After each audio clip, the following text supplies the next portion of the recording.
Inilah Injil Yesus Kristus menurut Lukas. Dimuliakanlah Tuhan. Dua murid yang dalam perjalanan ke Emmaus ditemui oleh Yesus yang bangkit segera kembali ke Yerusalem. Di sana mereka menceritakan kepada teman-teman yang lain apa yang telah terjadi di tengah jalan dan bagaimana mereka mengenali Yesus pada waktu ia memecah-mecahkan roti. Sementara mereka bercakap-cakap tentang hal-hal itu, Yesus tiba-tiba berdiri di tengah-tengah mereka dan berkata, "Damai bagi kamu." Mereka terkejut dan takut karena menyangka bahwa mereka melihat hantu. Akan tetapi Yesus berkata kepada mereka, "Mengapa kamu terkejut dan apa sebabnya timbul keraguan-raguan dalam hatimu? Lihatlah tanganku dan kakiku, aku sendirilah ini. Rabalah aku dan lihatlah, sebab hantu tidak ada daging dan tulangnya, seperti yang kamu lihat ada padaku." Sambil berkata demikian, Yesus memperlihatkan tangan dan kakinya kepada mereka.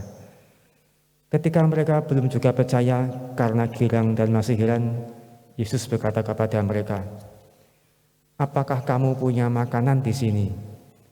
Lalu mereka memberikan kepadanya sepotong ikan goreng. Yesus mengambilnya dan memakannya di depan mata mereka. Yesus berkata kepada mereka, "Inilah perkataanku yang telah aku katakan kepada kamu ketika aku masih bersama-sama dengan kamu, yakni bahwa harus digenapi semua yang tertulis tentang aku di kitab Taurat Musa, kitab Nabi-Nabi, dan kitab Mazmur." Lalu ia membuka pikiran mereka sehingga mereka mengerti isi kitab suci. Kata Yesus kepada mereka, "Ada tertulis demikian, Mesias harus menderita dan bangkit dari antara orang mati pada hari yang ketiga. Dan lagi, dalam namanya berita tentang pertobatan untuk pengampunan dosa harus disampaikan kepada segala bangsa mulai dari Yerusalem. Kamulah saksi-saksi dari semuanya ini." Berbahagialah orang yang mendengarkan sabda Tuhan dan tekun melaksanakannya. Sabdamu adalah jalan, kebenaran dan hidup kami.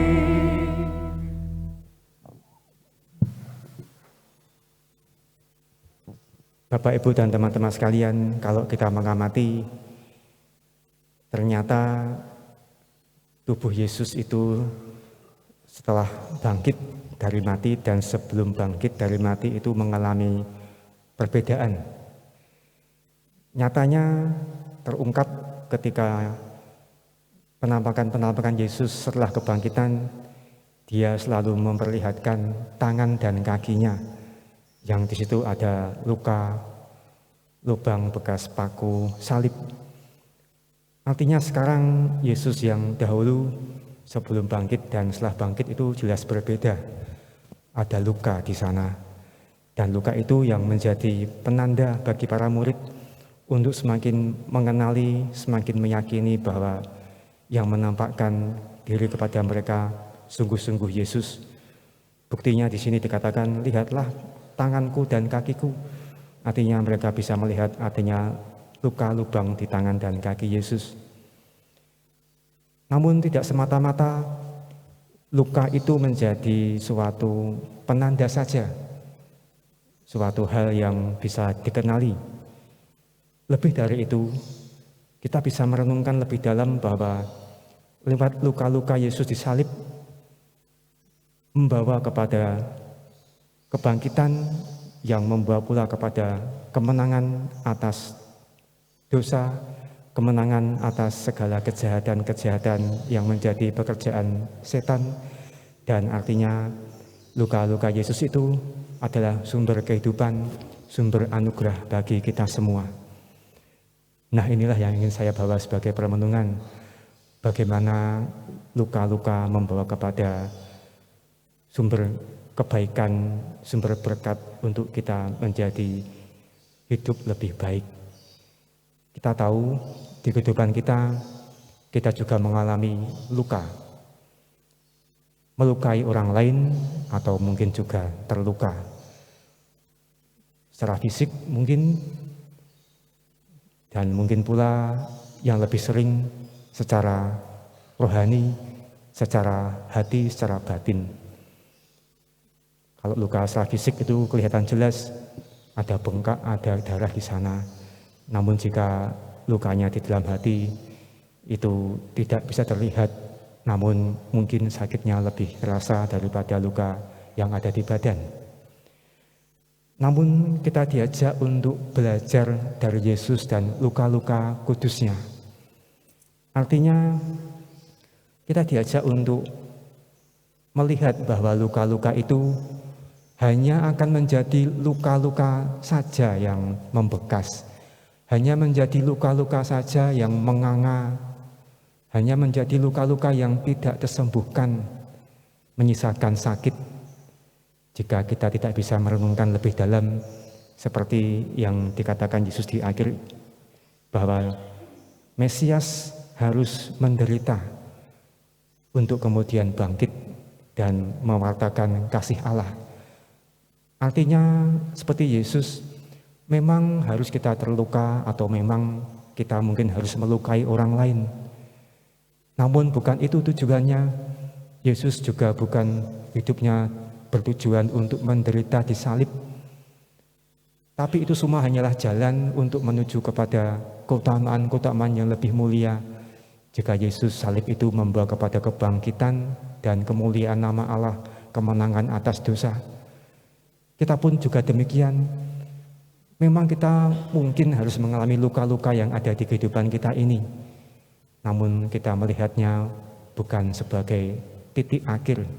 Artinya terluka, kemudian kita hanya menangis, hanya meratapi, hanya kemudian menjadi suatu hal yang tidak disembuhkan, sulit untuk dilupakan.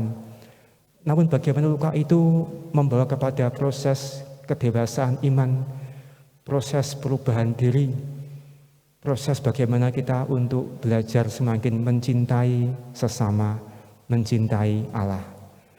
Dan persis inilah yang diharapkan Yesus, meneladan bagaimana luka-lukanya di salib ini akhirnya membawa kepada kebahagiaan semua orang. Artinya pula luka-luka yang kita alami di kehidupan kita ini sungguh-sungguh kita bawa ke taraf yang lebih utama sebagai suatu proses pembentukan pencarian misteri-misteri kehidupan yang boleh kita terima dari Allah. Ya, ini sebagai sarana semakin dewasa, semakin tangguh dalam menjalani hidup, semakin bijaksana, dan semuanya pada intinya adalah sebagai sarana untuk semakin mencintai Allah dan mencintai sesama. Kita mohon rahmat Tuhan, semoga kita dimampukan untuk melihat luka-luka dan mungkin pengalaman-pengalaman pahit di hidup kita ini sebagai cara Allah untuk membentuk kita menjadi pribadi sesuai dengan kehendaknya yang mulia, pribadi yang lebih dewasa, bijaksana, dan lebih tangguh dalam menghadapi berbagai macam gelombang hidup. Kemuliaan kepada Bapa dan Putra dan Roh Kudus,